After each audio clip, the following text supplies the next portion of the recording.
y maestría en ultrasonido diagnóstico por parte de la Universidad Mesoamericana de San Cristóbal de las Casas, México.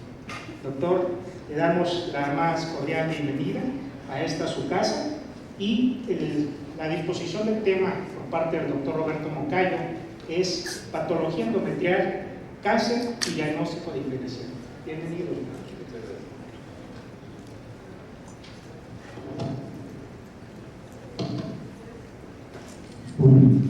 Bueno, luego de felicitar a todos los organizadores de este evento que se lleva a cabo acá en México desde hace muchos años por parte de la Federación Mexicana de Ultrasonido y el INDI, a los cuales he tenido la suerte de asistir en varias ocasiones, pues para mí es un gusto estar en este año acá nuevamente. Y voy a empezar ahora dándoles este tema de la patología endometrial, que si bien es exactamente el mismo tema planteado, pero es un tema de actualidad que se van a topar día a día en el diario traginal, en los exámenes de ultrasonido, y vamos a empezar desde el principio. Como generalidades respecto al cáncer del endometrio, diremos que es la malignidad ginecológica más común en los países industrializados. Es la cuarta causa más común de cáncer por debajo del cáncer de mama, pulmón y colon rectal. En Estados Unidos es la octava causa más común de muerte de mujeres por cáncer. Un 95% ocurre en mujeres mayores de 40 años y la edad promedio es de los 61 años. ¿Cómo hacemos el análisis del endometrio en el diario trabajo que nosotros estamos haciendo? Primerito por la ecografía, que todos hacemos la ecografía 2D del estudio longitudinal transversal del grosor del endometrio y sus características. Luego, en este estudio vamos a plantear la necesidad, la utilidad y la conveniencia de la ecografía tridimensional en los tres planos, el longitudinal transversal y especialmente el coronal, que es el que más nos va a permitir estudiar la cavidad uterina, ya que podemos hacer un rastreo virtual, un análisis de toda la cavidad uterina mientras recorremos toda dicha cavidad para estudiar alguna patología que tenga. La histerosonografía también nos sirve para ello, como veremos ejemplos, y también existen otros exámenes fuera de lo que es la ecografía, como ustedes están viendo, la esteroscopía, el grado, la biopsia, para corroborar nuestros diagnósticos de inicio. Entonces vamos a estudiar, como ustedes ven, la línea azul, la línea de la cavidad endometrial, y con vista coronal lo que vamos a ver es justamente lo que ustedes están viendo aquí, el endometrio y la patología que podemos encontrar en su estructura. Entonces esta es la vista tridimensional, como ustedes vieron, y lo que vamos a ver es el endometrio, aquí la cavidad uterina en vista coronal, que es lo que más nos va a permitir el análisis. Respecto del cáncer de endometrio, hablaremos de la incidencia, que representa un 3% de todas las muertes femeninas por cáncer, tiene una relativa baja tasa de mortalidad, el 75% se presenta el cáncer de endometrio en mujeres posmenopáusicas, y del 25% de mujeres premenopáusicas, un 5% apenas tiene menos de 40 años de edad. El cáncer de endometrio en el Ecuador ocupa un cuarto puesto debajo del cáncer de mama, cuyo uterino y de ovario. Es un cuarto lugar que ocupa. ¿Cuáles son los factores de riesgo? Hay muchos factores de riesgo para el cáncer de endometrio, como la nulliparidad, la menopausia tardía, la obesidad, la diabetes, la hipertensión. Estos son factores muy importantes en las mujeres en etapa perimenopáusica o menopáusica que hay que tomarlo muy en cuenta. La terapia estrogénica no compensada con progesterona, patología ovárica causante de hiperestrogenismo. Ya podemos ver que el hiperestrogenismo es una de las causas importantes que inciden en el cáncer de endometrio, antecedentes de riesgo genético familiar de cáncer y tratamiento con tamoxifeno, ya que ser un bloqueador de la progesterona pues incide en el aumento de la posibilidad de cáncer del endometrio. Entonces, en esta figura les hago hincapié en que el perfil de una mujer que pueda tener cáncer de endometrio es una mujer peri o posmenopáusica, obesidad, diabetes, hipertensión. Y dentro de ellos tenemos ciertas variantes anatomopatológicas que inciden en el cáncer de endometrio, que son sobrepeso, nulliparidad, menopausia tardía, menarquia precoz. En enfermedades asociadas, la diabetes mellitus, la hipertensión, síndrome de Stein-Leventhal, cirrosis, tumores de la teca granulosa y como ven, de mama, cáncer de colon. Y por último, la hormonoterapia, especialmente a base de estrógenos. Y respecto al cáncer, diremos que justamente los estrógenos inciden en un porcentaje bien alto, como es el 70-80% en casos de endometrio, mientras que los no estrogénicos apenas un 20-30%. ¿Cuáles son las lesiones precursoras del cáncer de endometrio? Todos los que ustedes ven, la hiperplasia endometrial simple, un riesgo mínimo. La hiperplasia compleja también es muy poquito, pero dentro de lo que es la hiperplasia atípica, la hiperplasia atípica compleja es la más factible de producir a largo plazo en el cáncer endometrial, como estamos viendo aquí. Mientras que la hiperplasia polipoide o los pólipos endometriales tienen una incidencia muy baja en lo que al cáncer del endometrio se refiere. Tanto es así que la hiperplasia, si hablamos solamente de hiperplasia simple, puede llegar a producir un cáncer en aproximadamente 9 y pico de años después de que empezó a presentar hiperplasia esa mujer, mientras que una hiperplasia con atipia puede terminar en un cáncer, porque la atipia es justamente una precursora del cáncer, en aproximadamente 4 años. El diagnóstico del cáncer de endometrio lo vamos a hacer con ecografía, esteroscopía y, por cierto, la confirmación con el estudio histopatológico mediante el grado uterino. En este trabajo de Loveno, en un volumen de 106 pacientes posmenopáusicas que presentan sangrado, posmenopáusicas, cuando el endometrio tuvo menos de 5 milímetros no encontraron signos de cáncer.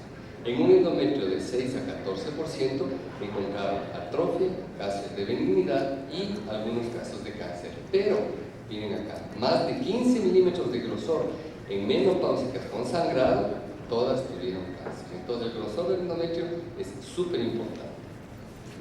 Aquí tenemos la tabla de la clasificación de FIGO del cáncer de endometrio, pero bueno, ese no es el motivo de esta charla, pero solamente les quería enseñar cómo se manifiestan los diferentes grados. Bueno, los factores pronósticos. La invasión miometrial es muy importante para hablar del pronóstico de sobrevida de esa paciente. Si es que está limitado únicamente al endometrio o si es que tiene una invasión de menos del 50% del miometrio o más del 50% del miometrio, es decir, si se acerca más o menos a la serosa peritoneal. Entonces, justamente la sobrevida a 5 años depende de la proximidad del cáncer endometrial a la serosa peritoneal. ¿Cuánto ha invadido el miometrio? Si es que el cáncer del endometrio se encuentra a 5 milímetros del peritoneo, la sobrevida a 5 años es de un 65%. Pero si está a más de 10 milímetros, es decir, está más lejos de la serosa, la sobrevida llega a un 97% luego de 5 años del diagnóstico y del tratamiento de este cáncer. La diseminación es por contigüidad a órganos vecinos como el peritoneo, las trompas, etc., por vía linfática a los ganglios regionales, pélvicos, lumboaórticas o algo más distales, y por último por vía hemática vascular más a distancia. Entonces, con esto vamos a analizar el endometrio desde el inicio. Entonces, vamos a ver durante las fases del ciclo menstrual cómo debemos estudiar y cómo analizamos el endometrio en las diferentes fases del ciclo menstrual. Entonces, como dice aquí, un endometrio normal en fase postmenstrual inmediata es un endometrio delgado en el que podemos ver las líneas del endometrio y un poquito de sangre residual, como se puede ver aquí, algo que se mueve dentro de la cavidad, que eventualmente podemos ver ese movimiento gracias a la musculatura de la capa interna del miometrio del útero. Entonces, empezamos con la fase proliferativa, es decir, postmenstrual. Entonces, en la fase proliferativa, en los primeros días después de la menstruación, el endometrio va a ser muy delgado, entre 3 y 5 milímetros de grosor, que es lo normal después de la menstruación en el día 3 a 5 del ciclo. Luego pasamos a la segunda fase, en el día 8 a 10 del ciclo menstrual, en que el endometrio empieza a engrosarse y ya presenta una imagen trilineal o trilaminar, entre 5 y 8 milímetros de diámetro. Luego ya pasamos a la época periovulatoria, día 8 a 10 milímetros de grosor en la época de ovulación. Fíjense cómo es el endometrio trilineal. Ya vamos a ver un poco de moco filante, moco hipoecogénico en el canal endocervical que permite el paso de los espermatozoides y que es característico de un buen pronóstico de ovulaciones de ruptura folicular, día 10 y 14. Y luego, en la fase secretora, el endometrio ya es refringente, homogéneo, ya es más grueso, mide de 11 a 14 milímetros de grosor. Estamos hablando ya del día 16 del ciclo menstrual, si es que tiene 28 días ese ciclo, ya en la fase postovulatoria. Entonces, ¿la hiperplasia endometrial es o no precursora del cáncer de endometrio? Vamos a hablar un poquito. ¿Cuándo considerar hiperplasia endometrial? Cuando un endometrio es mayor de 6 a 7 milímetros en época postmenstrual inmediata, en mujeres con ciclos normales. Habíamos dicho que 5 milímetros, 4 milímetros para abajo es lo normal en época postmenstrual. Un endometrio entre 16 y 18 milímetros antes de la menstruación. Habíamos dicho que de 14 a 16 es lo máximo para menstruar.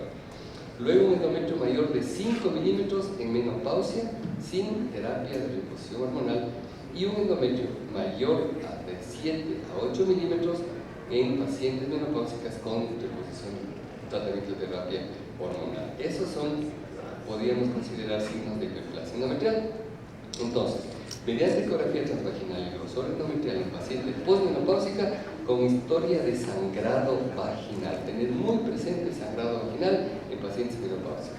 El riesgo de cáncer es de acuerdo al grosor. Si el grosor es menos de 5 milímetros, 1% de posibilidad de cáncer, pero si pasa de 5 milímetros, el porcentaje cada vez aumenta más para el cáncer de endometrio. Entonces, vamos a analizar el endometrio normal, 5 milímetros en época postmenstrual inmediata, fíjense que un endometrio trilineal, 4 milímetros de grosor, fase postmenstrual, características absolutamente normales. Otro ejemplo más, un endometrio de 3,6 milímetros en época postmenstrual inmediata, lo cual es normal, época postmenstrual. Luego, en esta misma época, gracias a que aquí tenemos la presencia de un poquito de líquido en la cavidad endometrial, quiero enseñarles cómo se ve la capa interna de la mucosa del endometrio y la capa basal. Aquí ustedes pueden ver que los cursores están únicamente midiendo la capa basal, la capa epitelial, digamos, que está mirándose la una con la otra, pero esto está mal medido porque tenemos que medir todo el grosor de la mucosa como estamos viendo acá. Esta es una manera normal y como se debe medir el grosor con la capa basal inclusive. Entonces, esto vemos con esta imagen tridimensional y con su reconstrucción H de la cómo podemos ver la cavidad uterina y la línea del endometrio delgado, característico de época postmenstrual inmediata y de características normales. Entonces, en la época premenstrual ya el endometrio está refringente, está engrosado entre 14 y 16 milímetros y es completamente refringente, homogéneo, de bordes nítidos y ocupa toda la cavidad uterina. Esta es una vista coronal del endometrio, tridimensional coronal. Entonces, en la hiperplasia endometrial tenemos que hablar primero de la hiperplasia simple y de la hiperplasia glanduloquística, en la cual el endometrio, en cualquiera de las dos, en época premenstrual va a estar de más de 16 milímetros.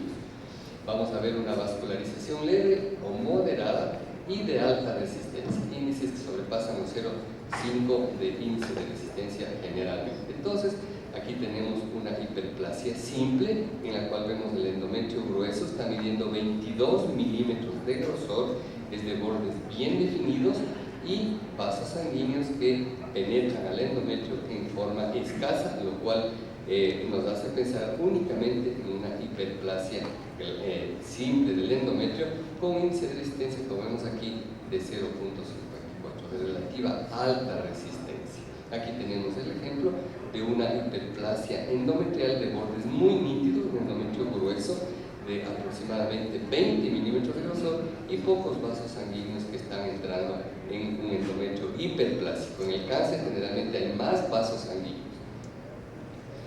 Entonces, la vista coronal nos va a ayudar a verificar este signo de la hiperplasia endometrial, en el cual, cuando el endometrio es normal, los bordes son redondeados y ligeramente convexos, pero el miometrio tiene un grosor ligeramente disminuido. En la hiperplasia endometrial, el endometrio presenta bordes redondeados. Miren, cuando vemos un endometrio normal, los bordes son cóncavos. Y miren el grosor del endometrio, del miometrio, del músculo uterino. Cuando hay una hiperplasia, generalmente los bordes pueden hacerse de tipo convexo, a la inversa de lo normal.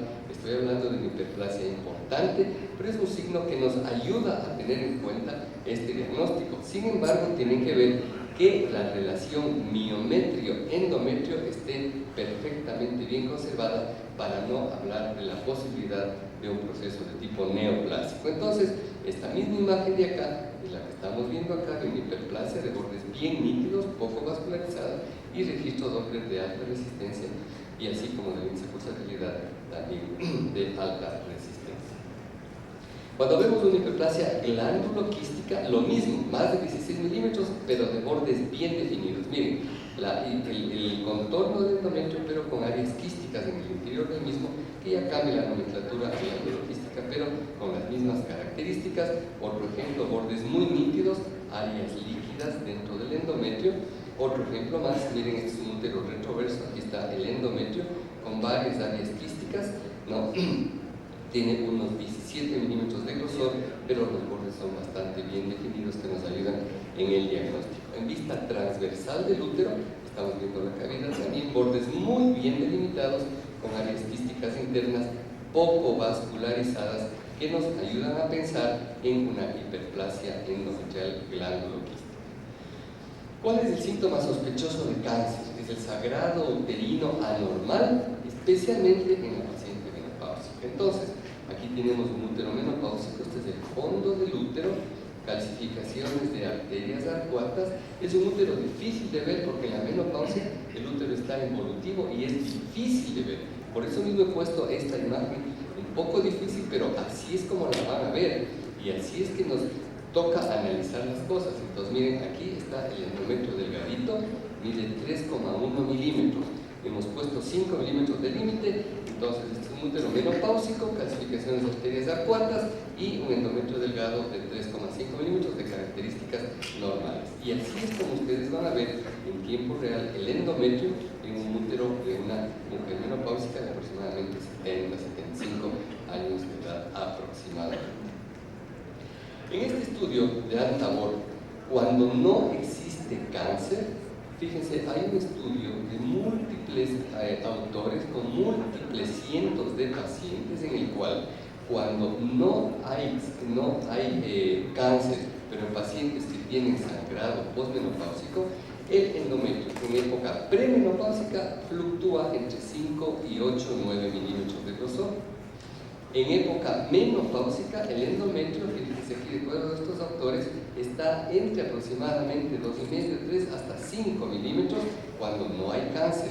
Y cuando hay terapia de refusión hormonal, ya sube a aproximadamente 5, 8 milímetros de cuando no hay cáncer, pero con la posible terapia.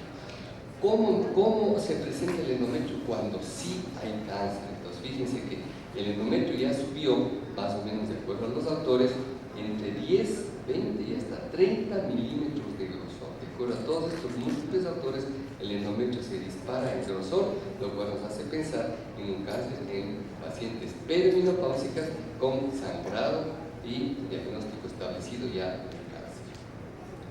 En este trabajo de Dubinsky nos habla de las características que debemos nosotros estudiar para hacer el diagnóstico de cáncer endometrial, que son el grosor endometrial, la homogenicidad endometrial, análisis del volumen uterino y del endometrio, la interfase endometrio-miometrio, que ya les mencioné en la hiperplasia, y la valoración con Doppler color. Respecto al primer tema, el grosor endometrial, en este trabajo de 1190 pacientes postmenopáusicos con sangrado uterino normal, no se detectó cáncer con un endometrio de 4 milímetros o menos. Sí se detectó cáncer con un grosor endometrial de 8 milímetros o más. Un endometrio de 15 milímetros o más es altamente sugestivo de cáncer, excepto cuando existan pólipos, como veremos algunos ejemplos que les voy a enseñar posteriormente. El segundo ítem, homogenicidad endometrial. Las áreas quísticas endometriales, como vimos hace un momento, se relacionan con procesos benignos, como pueden ser pólipos y en la hiperplasia endometrial glanduloquística. Un engrosamiento homogéneo e hiperecogénico, que más bien se relaciona con hiperplasia simple, pero una heterogenicidad del endometrio, es decir, con áreas medio líquidas, irregulares, no